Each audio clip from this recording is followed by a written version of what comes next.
ایمان بالغیب. اگر ایمان بالغیب ہے تو ہدایت ہے، اگر غیبی حقائق پر ایمان نہیں تو کچھ نہیں. نہ بخشش، نہ مغفرت، نہ شفاعت، نہ سفارش. ابراہیم علیہ السلام اللہ کے حضور عرض کرتے ہیں آزر کے لیے، تو فرمایا ایمان پہ نہیں دعا قبول نہیں ہو سکتی. حضرت نوح علیہ السلام کشتی میں بٹھانے کے لیے بیٹے کے لیے اللہ کے حضور عرض کرتے ہیں ہوا من اہلی، حکم ہوتا ہے کہ نہیں، ما ہوا من اہلک، وہ تمہارے اہل میں سے نہیں رہا، ایمان پہ نہیں ہے. سب سے پہلی چیز انسان کا ایمان ہے، انسان کا عقیدہ ہے. آمنت باللہ وملائکتہ وکتبہ ورسلہ والیوم الآخر والقدر خیرہ وشرہ من اللہ تعالی والبعث بعد الموت. آمنت باللہ کما ہوا باسمائہ وصفاتہ وقبلت جمیع احکامہ. وقبلت جمیع احکامہ، یہ ذرا میرے ساتھ دہرا دیں، یہ سب سے اہم رکن ہے. وقبلت جمیع احکامہ، اگر اللہ تعالیٰ کے حکم کے اوپر لبیک نہیں تو نہ دین رہی نہ شریعت. وقبلت جمیع احکامہ اقرار باللسان تصدیق بالقلب. ایمان نام ہے دل سے تسلیم کرنے کو. ایمان نام ہے والذین آمنوا اشد حب للہ کا. جب اللہ تعالیٰ سے محبت ہر شے سے بڑھ کر ہو، شدید محبت دل میں سما جائے اللہ رب العزت کی، تو ایمان شروع ہوتا ہے. اور ایمان مکمل نہیں ہوتا جب حضور نبی کریم صلی اللہ علیہ وسلم محبت تمام محبتوں پہ، چاہے وہ والدین کی ہو، چاہے اولاد کی ہو، چاہے مال تجارت کی ہو جس کے گھاٹے کا خوف اور غم رہتا ہے، یا اپنے جان کی، ہر محبت پر جب تک رسول اللہ صلی اللہ علیہ وسلم محبت غالب نہ آ جائے ایمان مکمل نہیں ہوتا. اور یاد رکھیں کہ دین اسلام ایمان سے شروع ہوتا ہے. دین اسلام ایمان سے شروع ہوتا ہے اور اخلاقیات پہ ختم ہو جاتا ہے.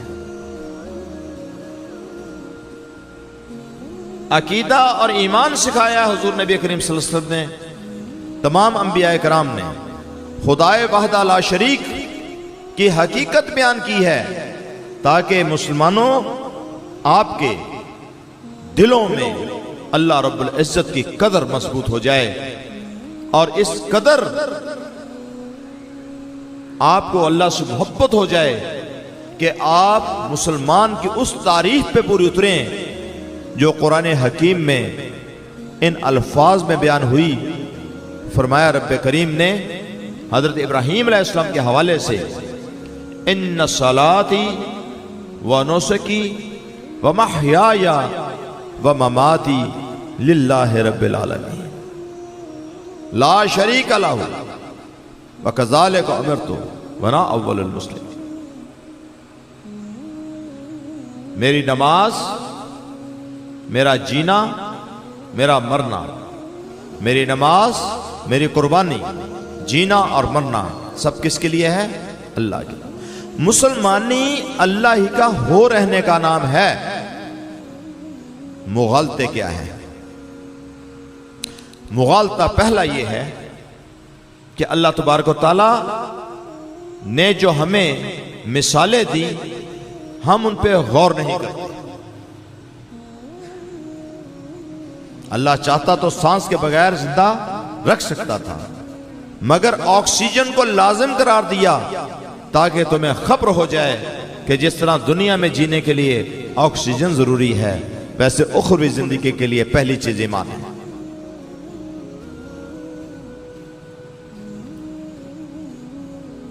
پانی کو لازم قرار دیا تاکہ تم سیکھ جاؤ کہ جس طرح دنیا میں زندہ رہنے کے لیے پانی لازم ہے، عبادت کے بغیر زندگی نہیں ہے۔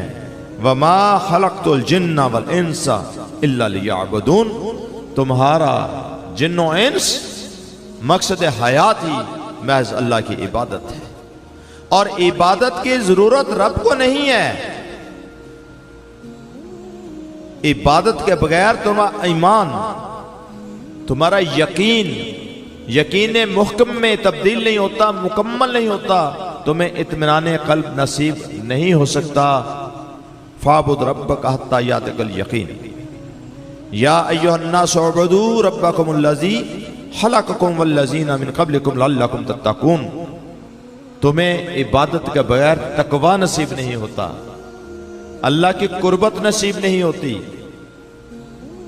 معرفت نصیب نہیں ہوتی۔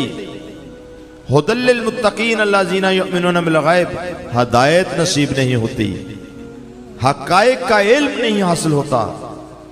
اس لیے جیسے جینے کے لیے آکسیجن، ہوا اور پانی لازم ہے، اسی طریقے سے اخروی زندگی کے لیے، ہمیشہ کی زندگی کے لیے، اس جنتین کے زندگی کے لیے جس کو موت نہیں ہے، اصل زندگی کے لیے جو مرنے کے بعد شروع ہوتی ہے، پہلی چیز ایمان ہے، دوسری چیز عبادت، عمل الصالحات، نیک اعمال، آب و ہوا، معاشرہ، حسن معاشرت کے لیے کہیں زکوٰۃ کا حکم ہے، کہیں انفاق کا حکم ہے، کہیں والدین کے آگے کندھے جھکانے کا، ان کی خدمت کا، محبت سے، عقیدت سے، ادب سے پیش آنے کا حکم ہے، کہیں حقوق کی ادائیگی کا حکم ہے، اور کہیں حلال اور حرام کی تمیز سکھائی جا رہی ہے۔ یہ ادب ہے، یہ ادب ہے۔ اور پھر کہیں آپ کی کمزوریوں کی نشاندہی کرتے ہوئے ان کو دور کرنے کے طریقے اور سلیقے بتائے جا رہے ہیں۔ کونوا مع الصادقین، سچوں کے ساتھ رہو۔ کمزوریاں نشاندہی کی جا رہی ہے، اور دل میں اللہ کی قدر پیدا کرنے کے لیے اپنی صفات بیان کی جا رہی ہے۔ هو اللہ الذی لا الہ الا عالم الغیب والشہادۃ هو الرحمن الرحیم الملک القدوس السلام المؤمن المہیمن العزیز الجبار المتکبر سبحان اللہ عما یشرکون۔ اس لیے نہیں کہ اللہ کو عبادت کی ضرورت ہے، جنت اپنی قوم، اپنے قبیلے کے بغیر ویرانہ ہوتی ہے۔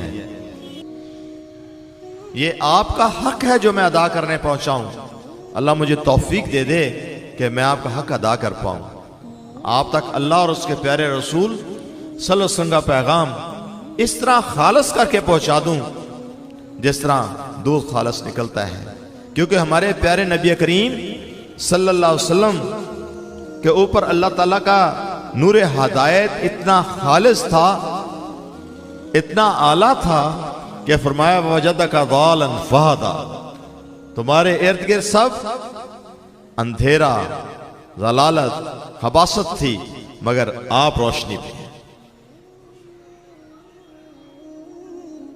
کبھی جانوروں کے تھنوں پہ غور کیا ہے؟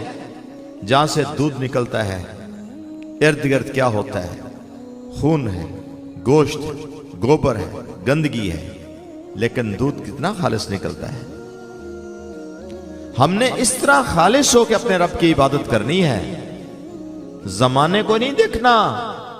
کتنے لوگ اس وقت بیٹھے ٹیلی ویژن کے اوپر انڈیا کی گندی فلمیں اور ڈرامے دیکھ رہے ہیں۔ السابقون السابقون اولئک مقربون میں اللہ آپ کو شامل فرمائے۔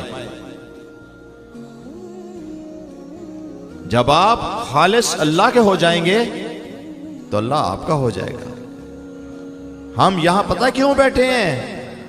یہ ہمارا کمال نہیں ہے، اللہ نے ہمارا ذکر شروع کیا، ہم نے بیٹھ کر اس کا ذکر شروع کر